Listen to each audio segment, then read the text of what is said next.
गरीब किसान की कहानी। किसी गांव में एक किसान रहता था। इस संसार में वह बहुत ही गरीब था। उसके पास जमीन का एक छोटा सा टुकड़ा था जिस पर वह खेती करता था। उससे गुजारा करते कठिन तरीकों से होता था। एक दिन सूरज की किरण में चरम सीमा पर थी, परंतु किसान हमेशा की तरह खेतों में काम करता रहता था। पसीने से लथपथ किसान बुवाई के लिए खेत को जोत रहा था। इसी बीच खेत से खुदाई करते समय जमीन से एक बड़ा लकड़ी का बक्सा मिला। किसान ने सावधानी से बक्से को बाहर निकाला। पहले तो उसको समझ नहीं आया बक्सा का क्या करें। आखिर उसने बक्से को खेत के बाहर रख दिया, उसे साफ करा और जो रोटियां वह घर से लाया था वह बक्से में रख दी और अपने काम में जुट गया। दोपहर को जब वह खाने के लिए रोटी निकालने के लिए बक्से के पास गया तो हैरान रह गया। उसमें रोटियां ही रोटियां भरी हुई। तभी किसान को पता चला कि वह जादुई बक्सा था। उसमें जो भी चीज डालो वह 80 गुना हो और बाहर आती। जैसे एक मूंगफली का दाना डालो तो तुरंत उसमें 80 दाने निकल पड़ते। किसान ने तुर्रे होकर खाना खाया और उसके बाद किसान संतुष्ट होकर बक्से को घर ले आया। बक्सा मिलने के बाद किसान बहुत खुश था। लगा कि उसके सब दुख अब दूर हो गए। वह लालची नहीं बल्कि धैर्यवान व्यक्ति था। उसने बक्से का दुरुपयोग नहीं किया। जब भी किसी चीज की जरूरत होती तो वह बक्से से तुरंत प्राप्त कर लेता। समय गुजरने के साथ साथ उसके बक्से के बारे में गांव में वह लालची नहीं बल्कि जमींदार को पता लगा। जमींदार बहुत ही लालची था और उसे लगा कि ऐसी ही जादुई चीज पर तो उसका अधिकार होना चाहिए।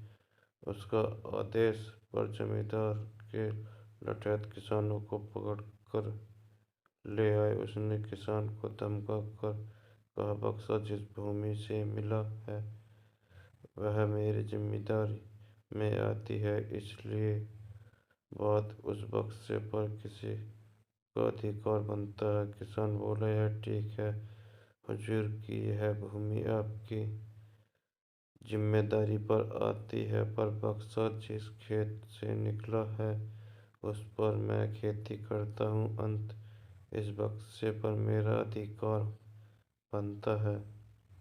किसान गिड़गिड़ाया लेकिन जमींदार ने नहीं।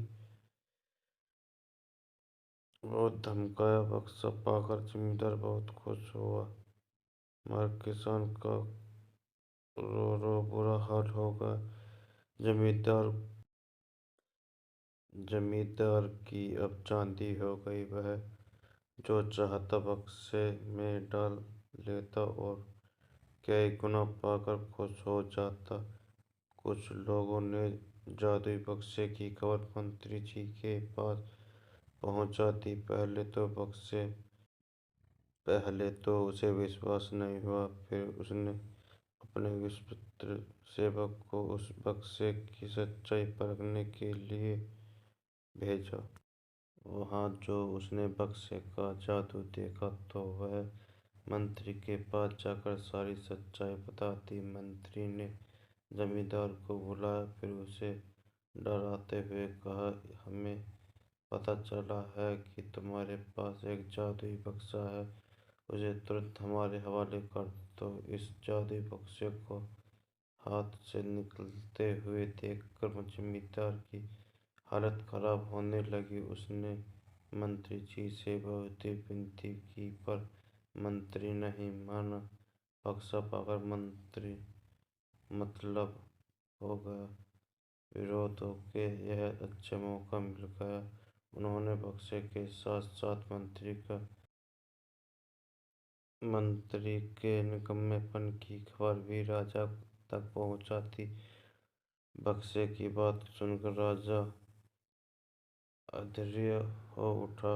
वह अपने सेनापति के साथ मंत्री के घर जा पहुंचा। उसने कहा, देश की सारी जमीन मेरे राज्य की होती है, इसलिए जादुई बक्से पर भी उसी का हक है। मंत्री ने बिना देरी किए बक्सा राजा को दे दिया। जादुई बक्से को पाकर राजा प्रसन्न हो गया। सबसे पहले राजा ने जादुई बक्से की मदद से अपने खजाने की वृद्धि की। फिर राजा को उस बक्से की सुरक्षा को लेकर चिंता हुई। राजा हर कीमत पर उस बक्से को अपने रखना चाहता था। राजा ने सोचा कि इसका रहस्य ज्ञात करना चाहिए कि आखिर इस बक्से में क्या है। यह जानने के लिए राजा उसमें प्रवेश कर बैठा। जब बाहर निकला तो उसके पीछे 80 राजा बाहर निकले। असली राजा का कुछ पता नहीं चल रहा था। राज सिंहासन में कब्जा करने के लिए एक दूसरे से लड़ने लगे। यह जानकर किसान को बहुत ही दुख हुआ। वह अपने आप को कोसने लगा कि कितना अच्छा होता कि मैं बक्से को जमीन में ही गड़े रहने देता।